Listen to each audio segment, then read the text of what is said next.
Dear Rose. I'm about to spill some tea. Some plus size tea. Hello, listeners. It's me, Dear Rose. Welcome to Plus Size Tea with me. I hope you guys are having a wonderful hump day. We got some great news. Okay, I'm getting alerts.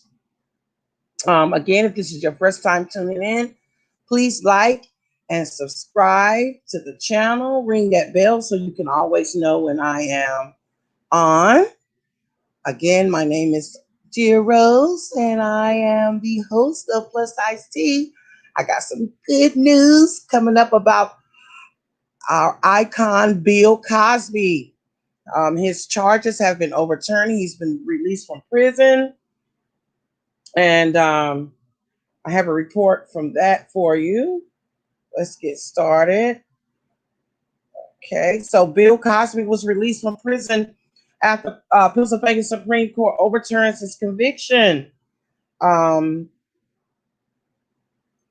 Pennsylvania highest court overturned his sexual assault conviction, saying his due process rights were violated. In the first major case of this era, the panel of Pennsylvania State Supreme Court judges said their opinion released Wednesday that when former Montgomery County District Attorney Bruce Castor investigated allegations of drugging and rape against Cosby in 2005, the prosecutor's decision not to prosecute him in return for his disposition in a civil case was ultimately used against him at the trial. In light of these circumstances, the subsequent decision by successor DAs to prosecute Cosby violated Cosby's due process rights. And the judges wrote the stunning decision in the case of the man once known as America's Dad reverses what was the first high-profile celebrity criminal trial of the Me Too era. For the victim who sought closure in the resolution of the case, the decision represented a slap in the face, in the words of Lisa Bloom, the attorney for three of the accusers. Bloom says she thinks it could be a very hard day for all the women who accused him of sexual assault. I want to thank the Supreme Court who saw the light and saw the truth, Cosby's family said in a statement released by the press representative Andrew Wyatt. Wyatt, he was at the prison to pick up Cosby and take him to his Pennsylvania home. Mr. Cosby was originally given a deal by Bruce Castor in which he was granted immunity. He gave up his Fifth Amendment rights in hopes that he would get back to work and back to life. And he always showed up for any legal matters and questions on his own accord. Charges should never have been brought against Mr. Cosby, the statement said. So evidently, back in 2005, from my understanding, that he was granted immunity to give his disposition on the case for the sexual allegations and the charges that were brought against him against his assailants. And what happened was when the Me Too movement era came a few years ago, and some of the accusers, I guess, I don't know if it was new accusers or the DAs reopened the case due to the Me Too movement, and some new allegations surfaced, but they violated his Fifth Amendment rights and they charged him, and he wasn't supposed to be charged. So now he is a free man. Now, of course, Lisa Bloom is going to appeal. I'm sure some of the women that were assaulted, the victims in the case, are going to lawyer up again and possibly try to get some type of a civil restitution. I'm sure if they can't charge him anymore criminally, I'm sure he will have some type of civil restitution now to pay these his victims, alleged victims, because the criminal case has been overturned. And it looks like, due to what the reports are saying, is he cannot be charged criminally because of the 2005 agreement that he made. So I'm sure Lisa Bloom and all the other attorneys for the other victims will be trying to come after him monetarily, to get money. They probably will file civil suits. That's normally how it works. But I am in shock of the overturning. Now, it's very rare in these types of cases that is an overturn like this. Now, as they said in the article, they say he was always there on his own accord whenever there was legal cases or legal appointments or interviews or whatever, according to his lawyers. He was always there. He never tried to duck or hide. He did give his disposition.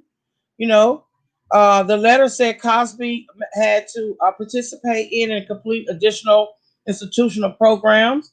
The board cited Cosby's failure to develop a parole release plan and a negative recommendation by the Department of Corrections as factors that contributed to the decision.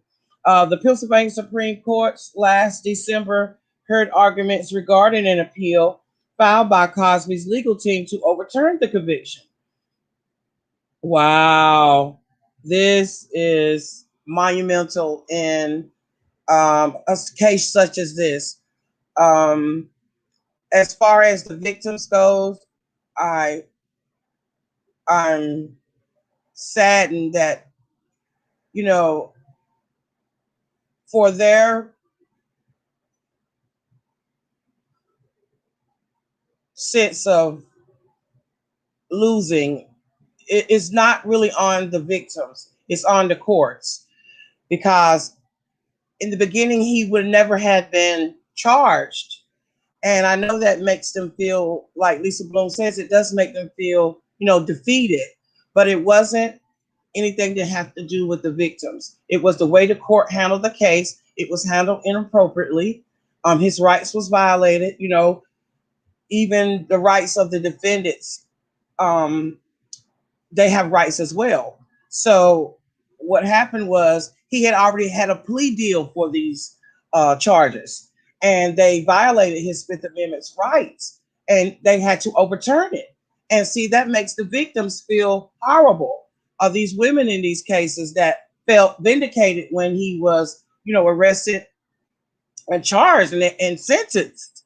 And now to have an overturned case like this, I'm sure they feel a sense of loss. They feel hurt. They feel like, oh my God, even the court systems can't protect us from these alleged allegations, the rape and the drugging and things like that.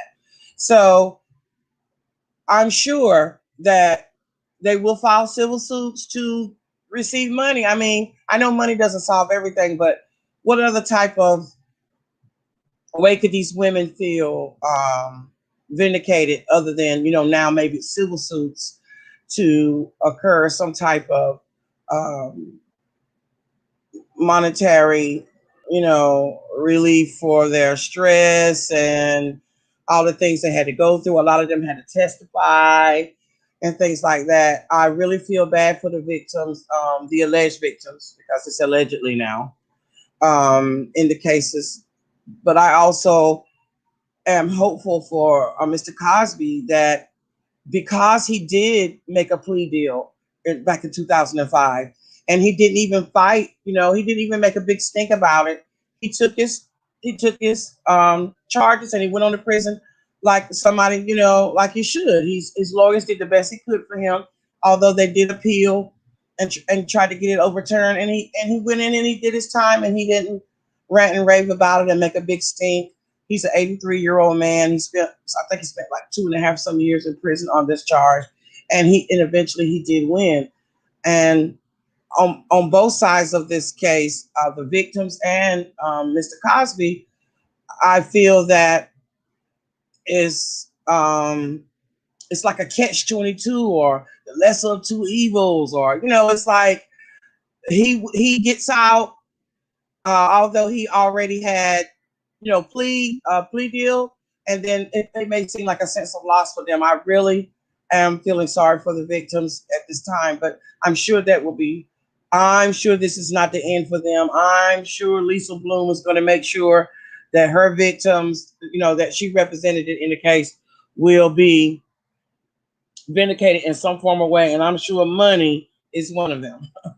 So next we're going to talk about Kyle Massey. We're going from one uh, American Dad to Kyle Massey from That's So Raven. He was revered as a great star on Disney, along with Raven Simone in the That's So Raven franchise. And now he's being charged with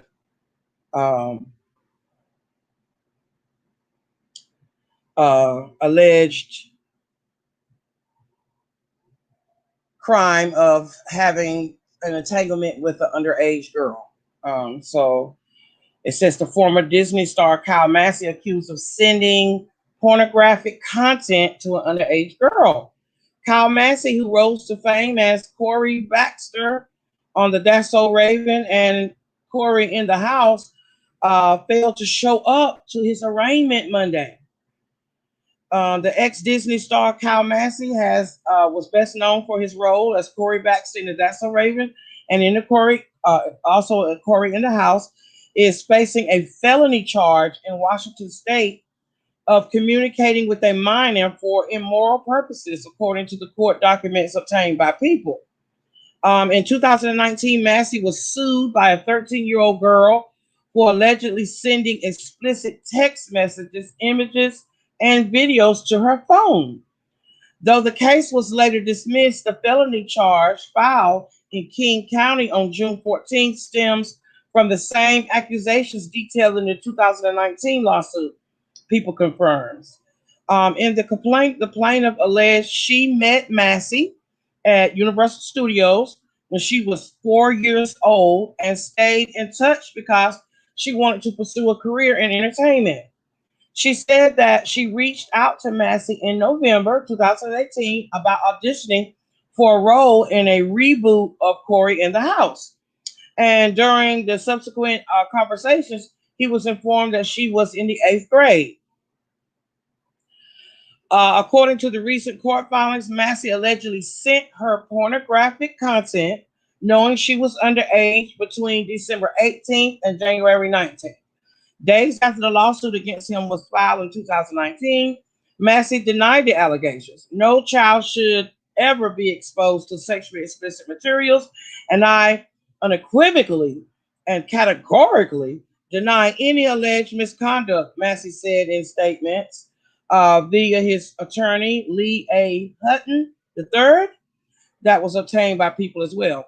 In early 2019, plaintiff's attorneys demanded $1.5 million, threatening to go public to destroy my career if I did not comply. My family and I rejected this extortion attempt because I have faith that the legal process will reveal the truth, Massey's statement continued. People was not immediately able to reach Hutton. It was not immediately clear if he has retained an attorney to represent him in a criminal case. Massey, now 29, has failed to show up to his arraignment Monday, People confirms. So, as always, if you suspect child abuse, there is a national child abuse hotline, 1-800-4-A-CHILD or 1-800-422-4453, or you can go to www.childhelp.org, and all calls are toll-free and confidential. The hotline is available 24/7 in more than 170 languages. So make sure if you suspect any child support, there is a hotline to reach out to. This sounds like a very strange case. These charges are alleged. In my readings and in my findings, it sounds like it was an extortion case. They wanted 1.5 million, they was going to go public. I don't know who her representatives are, but if she was so, and it's another person also, another Disney star that's also involved in this as well. But the extortion, the 1.5 million to go public. You know, if you have a 13-year-old girl that's been traumatized and she was sent explicit images, you know, sexual explicit images, you rather get 1.5 million than, you know, take him to court. So I'm sure he's lawyered up and they're ready to fight. He didn't want to pay that money because sometimes when you do pay outside of, you know, taking it to court, it does make you look guilty. And, you know, it can go on and on and on and on and on. So we don't know who's right or wrong in this case, but I'm sure it's going to be a fight to the finish. Now that I read the whole story about Kyle, it seems like there may have been some type of extortion allegedly, and he didn't want to pay, so he's letting them take it to court. That is the best thing to do. If you feel like you are being extorted, take me to court. Because if she was so, you know, hurt about the alleged photographs and things that were sent, why would her family want to get $1.5 million? I mean, I would want to take him to court. I would want him tried and convicted, and then maybe possibly pursue a civil suit to obtain some type of money. But from the jump, you're going to ask for $1.5 million, or you're going to expose him. So we're going to watch this case very carefully because, listen, I'm not saying that the alleged things that didn't happen, because, you know, these are alleged. But let's say they were extorting him, you know, they wanted him to pay this $1.5 million. That's a lot of money. And they said that they would go public with it if he didn't. Now, the case was dismissed. The first initial case that she brought against him with her attorneys and her family was dismissed. They had no proof or no evidence or whatever it was that the reason why the case was dismissed. And then they came up with the, you know, extortion, 1.5 million. They were going to go public with it because I had never heard. I didn't even know Kyle Massey. I hadn't even heard anything about him since his Disney days. You know, I guess he's been living off his residuals from Disney. I hadn't seen him in the public or in the news or anything. So I wonder, is this why he was laying low because of these allegations? I guess a lot of times when you're a victim of extortion, allegedly, that, you know, I guess you're like afraid to even come out and say anything. It reminds me of the T.I. and Tiny case. I didn't even know that T.I. was on the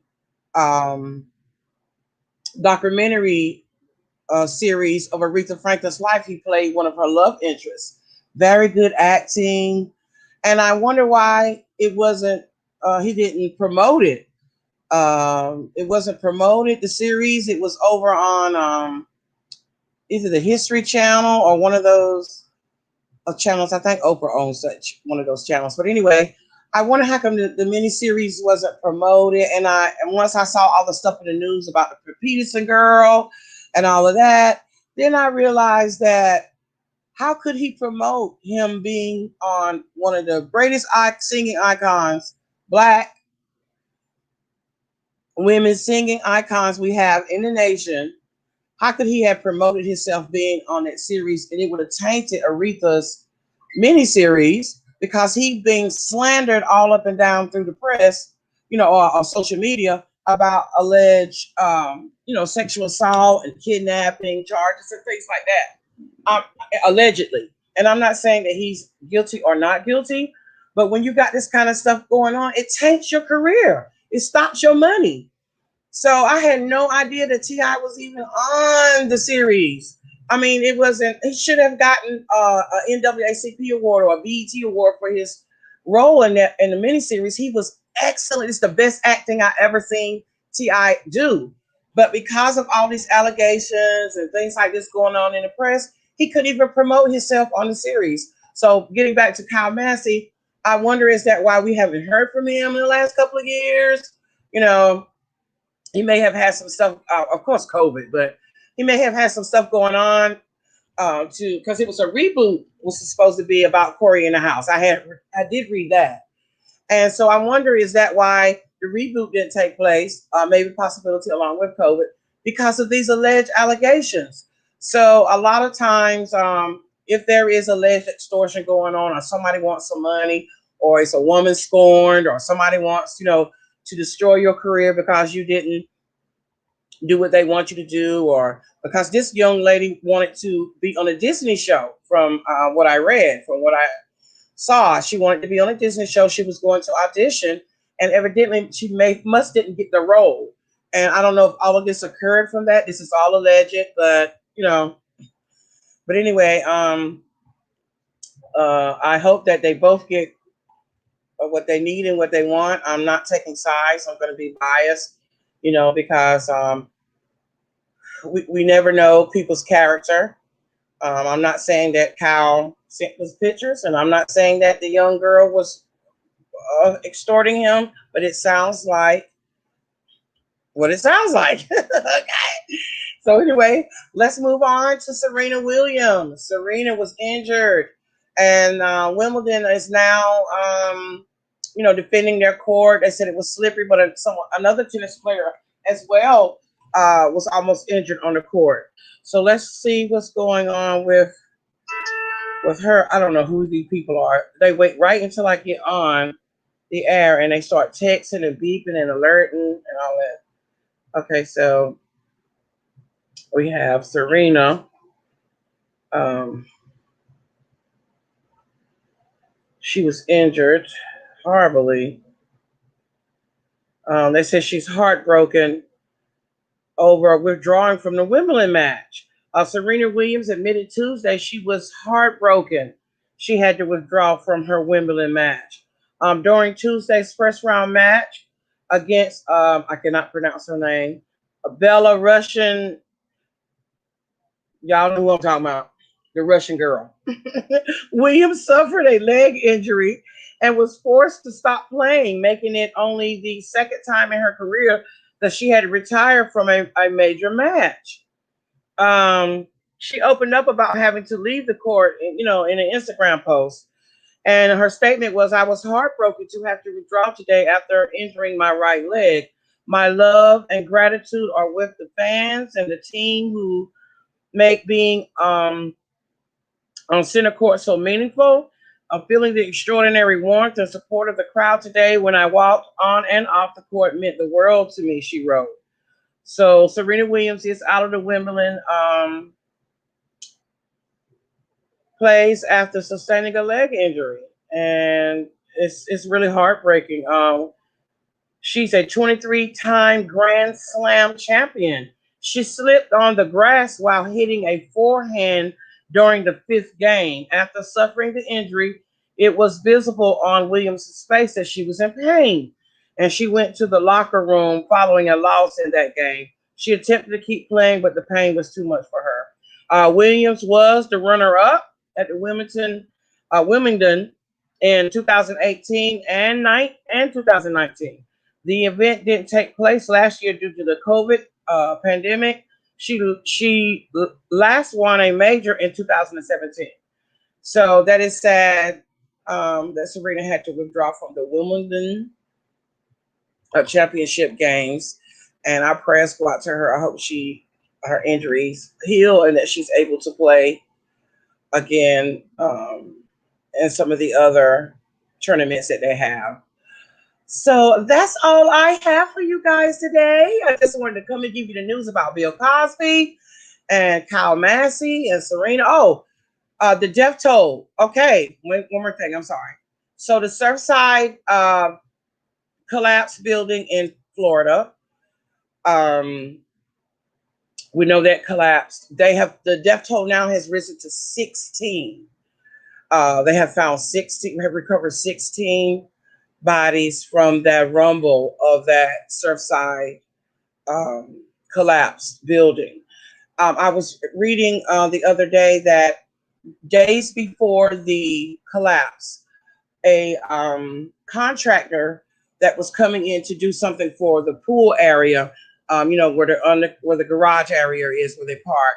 He said he had noticed corrosion, and it was some of the concrete was crumbling, and he could see some of the exposed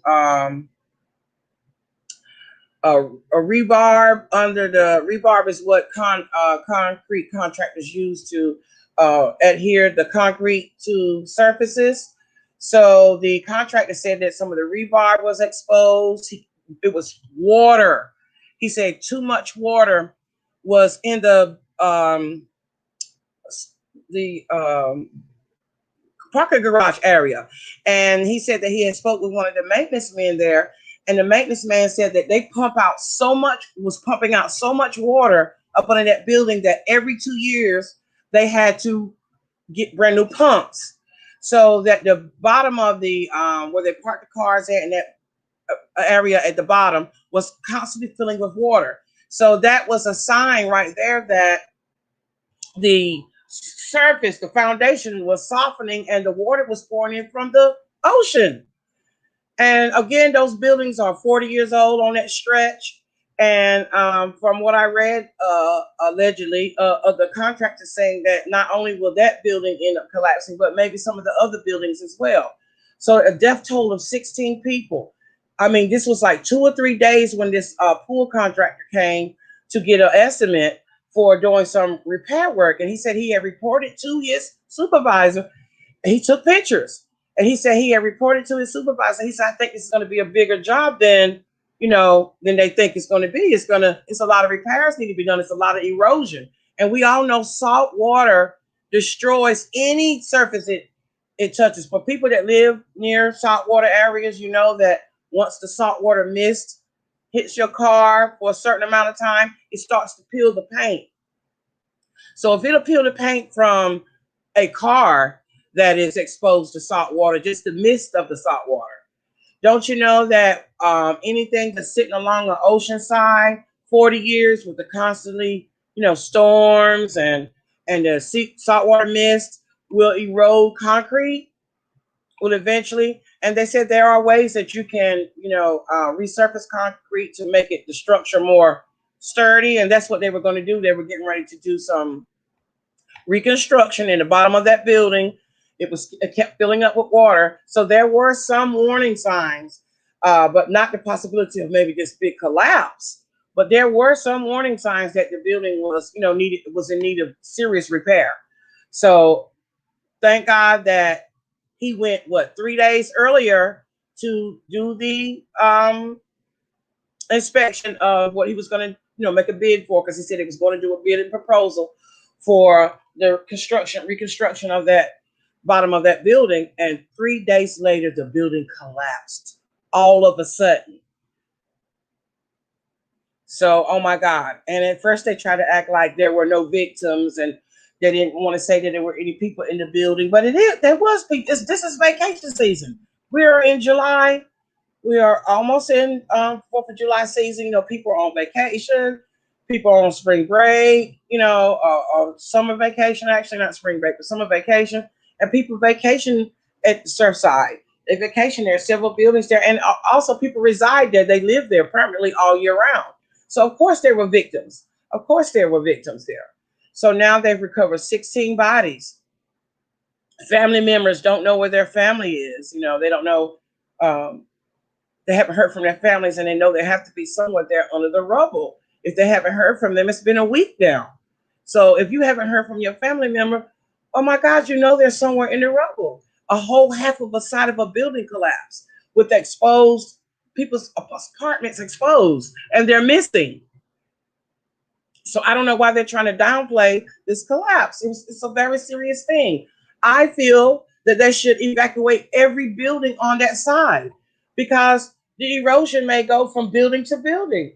Salt water destroys any type of material over a long period of time. That's just, the way nature is. So my heart and prayers goes out to the victims. I hope everyone does find their loved ones. We all know from 9/11 that searching through rubble and things like that, it takes a time to discover or uncover, bodies if the cadaver dogs don't sense anything, living, under the rubble. And my heart goes out to those people, that families that are still searching for their family members that are missing in the rubble. Okay, so that's the end of my show. Please like and subscribe, ring that bell if you like my content and you want to know when I'm on again. Again, I like to bring national news. I like to do some celebrity hot tea, some gossip. I'm also on Spotify. I have a podcast on Spotify that's a little bit more motivational, less gossip. And I do appreciate you guys tuning in. For my replay people, please make sure you like and subscribe, ring that bell. And again, thank you for tuning in. I love you all. Smooches. Let me play my ending. I always forget to play my ending that I made. Okay. Here we go.